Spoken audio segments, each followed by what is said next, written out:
So in this section, we're going to be covering linear inequalities in one variable.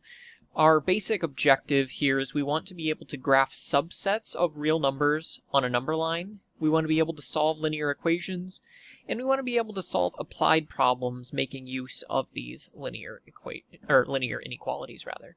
So let's first discuss with a linear inequality. Well, a linear inequality is just when we have something like a regular linear equation, only instead we have less than, a greater than or equal to, and so on sign here. Okay.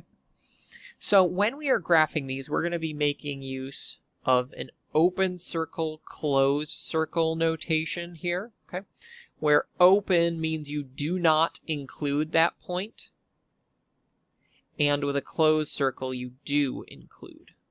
Okay. So let's suppose that I gave you x is greater than 3. By the way, when you look in the back of your textbook, it won't say x is greater than 3. It'll say the set of x such that x is greater than 3. I am all right if you just write x is greater than 3. I'm not going to be terribly picky about the set notation here. Okay. But if we wanted to graph x is greater than 3, we'd go ahead and construct our number line.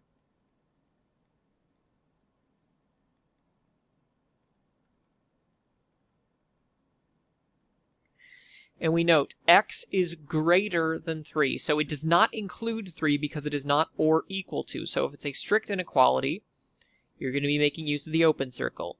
If it is or equal to, then we're going to be using the solid dot. So here we use an open dot at 3. And we need to be greater than, so we shade to the right. Okay.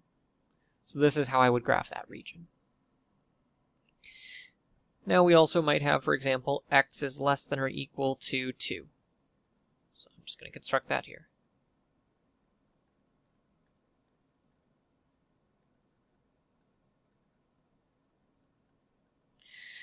So we'll start at 2, closed circle here, and we are making our way to the left. Okay. And that's it. And then we can also have a compound inequality, which is where I might have something like this. X is less than or equal to 2 and greater than or equal to, I'll just say strictly greater than 1. Okay. So x is greater than 1 and less than or equal to 2. So now to graph that, let me at least get a straight line here. As bad as my handwriting is, I believe I can do better.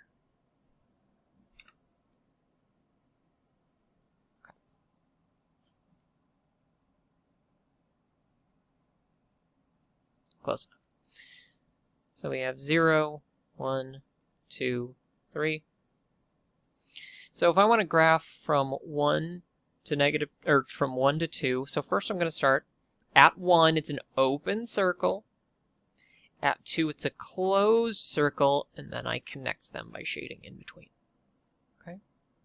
So that's how we go about graphing these. So if it has a strict inequality like this, or this, then you have an open circle there. Then if we have a solid here, which that goes with our or equal to part, okay? And then you just shade in between. So that's it for graphing those. Now, we can go about solving inequalities of these forms by simply making note that we can treat them as though we're solving equations. The only difference here between equations and inequalities for these is that for inequalities, let me just write this here, if you multiply or divide by a negative, the direction of the inequality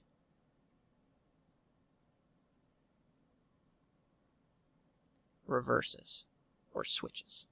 Okay. So for example, if you have negative 2x is greater than 4, and you divide both sides here by negative 2, then it becomes x is less than negative 2. Okay. So if you multiply or divide by a negative, you have to switch the direction. Otherwise, these are going to function much the same as just a regular linear equation. So let's go ahead and take a look at one here. Let's say I have 6x minus 4 is less than 4x plus 12. Okay. So to solve this, I'm just going to start subtract 4x from each side. 2x minus 4 is less than 12. Now I'm going to add 4 to both sides. I get 2x is less than 16. Divide both sides by 2. X is less than 8. Okay. Now I can go ahead and plot this on a number line if I want.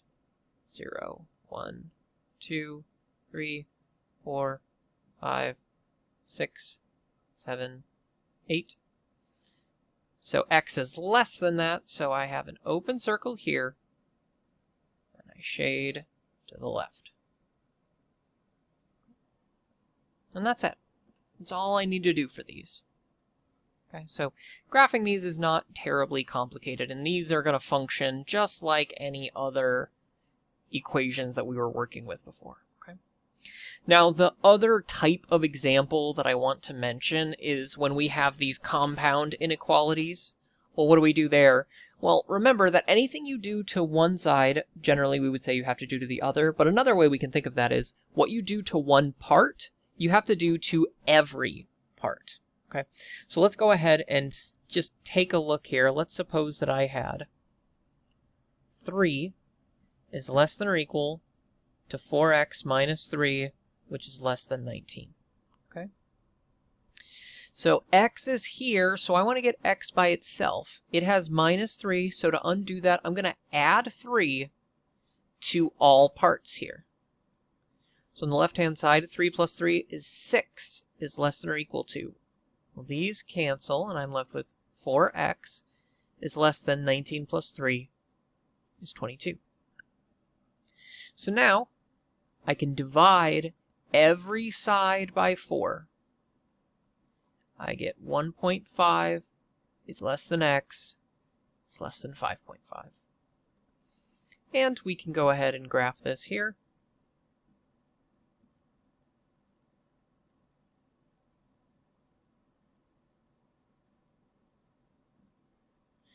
So it's halfway between 1 and 2, and it's open circle here. Halfway between 5 and 6, open circle here, shade in between. Okay. Hopefully that makes sense to everybody here. All that we're doing is just going through, oh, this was or equal to, I see. I got a little sloppy there. So this one should be or equal to, so then instead of a dotted line here, this should be a solid line, or a solid circle. Okay. Apologies for that, everybody. So, just be sure that when you are doing these, you're treating them like a regular equation. The only difference is, note, if you multiply or divide by a negative, you switch the sign. Okay? Let me know if you want to see any more examples or you have any questions on this section. Otherwise, see you in the next video.